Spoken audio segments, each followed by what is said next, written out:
criamos digamos assim, um nexo de que a força elástica depende da deformação, sim ou não? Sim. E olha uma coisa interessante que vai ver bem na sequência. Vocês vão lembrar desse nome mais para frente. Isso aqui se chama movimento harmônico simples. Não temos mais nada. Eu sabia o impulso inicial. E simples não tem nada. Interessante, né? Nós podíamos falar as aulas. Todo mundo que sabe.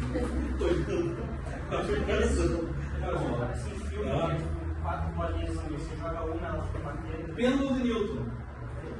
É o mesmo princípio. Você tem o movimento harmônico pendular e o movimento harmônico oscilante. Mesmo princípio, exatamente. Tá? Agora vejam. Então, concluímos que a força elástica tem uma relação de dependência com a deformação, certo? Muito bem. Agora veja, eu peguei uma outra mola. Vamos ver se vocês conseguem perceber a. Vou pegar essa aqui. Está visível a diferença de tamanho das molas? Tá, né? Essa aqui é bem menorzinha. Vou de novo pegar aqui, ó, e colocar no nosso estojinho e vou soltar. Não é assunto agora.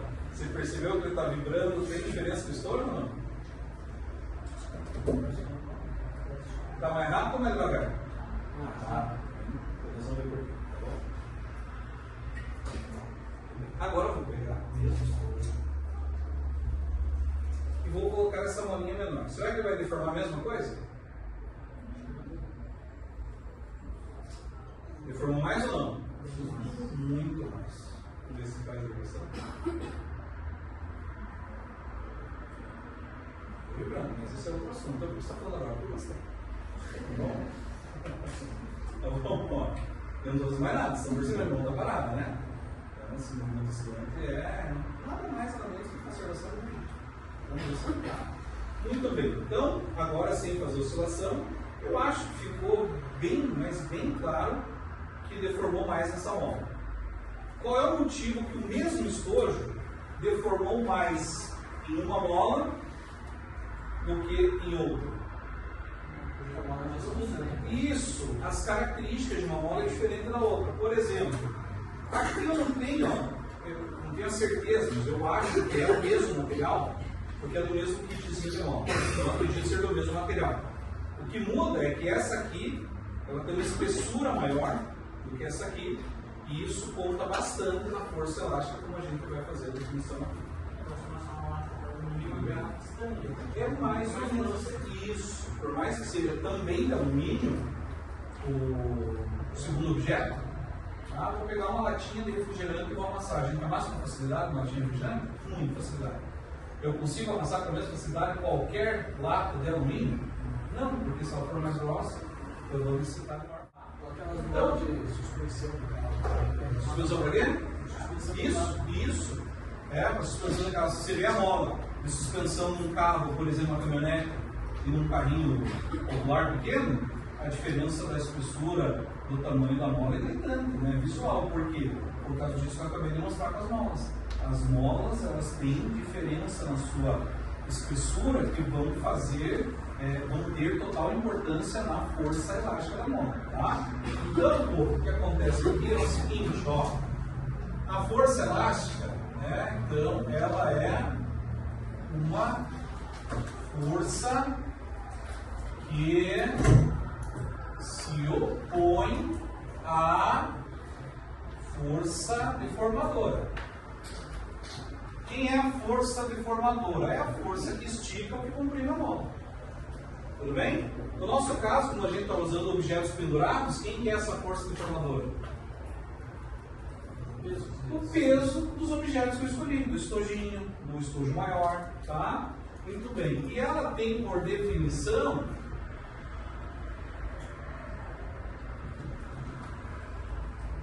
uma lei da física que fala sobre as molas. O nome dessa lei se chama Lei de Hooke, em homenagem ao físico Robert Hooke. Beleza? Vejam que aqui no meu desenho aqui estaria o tamanho original da mola. Vou fazer uma linha aqui, ó. Essa linha aqui que eu estou fazendo pontilhada seria onde estava a mola antes da deformação. Daí, no primeiro desenho, eu deformei, deixa eu dar uma corzinha aqui, eu deformei por ação de uma força até aqui, ó. Tá vendo isso aqui? A hora que eu fiz essa deformação, que nas nossas molinhas foi ali o estojo pendurado, é só força-peso, tá? Ele tem a força elástica aparecendo na mão. E essa deformação nós vamos chamar sempre de X. Seja comprimido, como no primeiro desenho, após a mola sem deformação, seja esticando, como aqui no segundo desenho, após a mola sem deformação. Vimos que em molas diferentes, o quanto ele esticou também foi diferente para o mesmo objeto. Isso indica que a mola, o material que ela é feito, influencia na força elástica. Tudo bem? E agora, então, com essas informações, que o tipo de mola e a deformação influenciam na força elástica, a nossa força elástica, por definição, vai ser F, obviamente, de força, menos... Sabe por que esse menos? Porque é uma força que sempre se opõe à deformação. K, esse K aqui e esse X que compõe são os seguintes. K, constante elástica do constante, ela é medida em Newton por metro. Vou te dar um exemplo. Vamos te dar dois exemplos. Vamos ver. Uma mola tem uma constante de 50 newton por metro e uma outra mola tem uma constante de 400 newton por metro. Como é que você vai interpretar esses dois valores? Muito simples. O que significa a constante de uma mola ter 50 newton por metro? Que se eu aplicar uma força de 50 newtons, ela deforma um metro. Seriam as molinhas mais fininhas, com uma força pequena, né? Essa aqui, com uma força pequena, ali, no meu exemplo de 50 newtons, ela deforma um metro. E aí é proporcional, tá? Se 50 newtons deforma um metro, 25 newtons deforma meio metro e assim por diante, certo? Então, quando a constante elástica é pequena, com 50, a mola é frágil. Ela, com pouca força, ela deforma bastante. Bastante quanto? Aqui diz, a cada tantos newtons de força para cada metro de deformação. Tudo bem? Quando o valor é muito maior, é sinal que você tem uma mola, por exemplo, como essa. Uma mola mais grossa, uma mola mais firme, uma mola que para deformar você tem que fazer mais força. Vejam que o estojinho, o mesmo estojinho nessa mola quase que nem mexe. Certamente essa mola tem uma constante elástica maior. Ficou claro o que é essa constante elástica? É uma característica da mola que vai informar quantos newtons para cada metro. Essa aqui, você só conseguiria esticar a mola 1 metro é porque as 400 newtons de força. Essa aqui, com 50 newtons de força, você já consegue transformar um metro. Se tiver uma balança, uma régua, dá para achar essa constante. Não é? Se a gente tiver uma balança, pode começar a fuga. Tá. Na régua. Tá, sim. Inclusive, nós temos essas balancinhas ali no laboratório de mão, né? Segura bem de uma mola, ali gancho, e ela já está graduada. Mas vamos supor que ela não, eu não conhecia essa constante elástica da mola.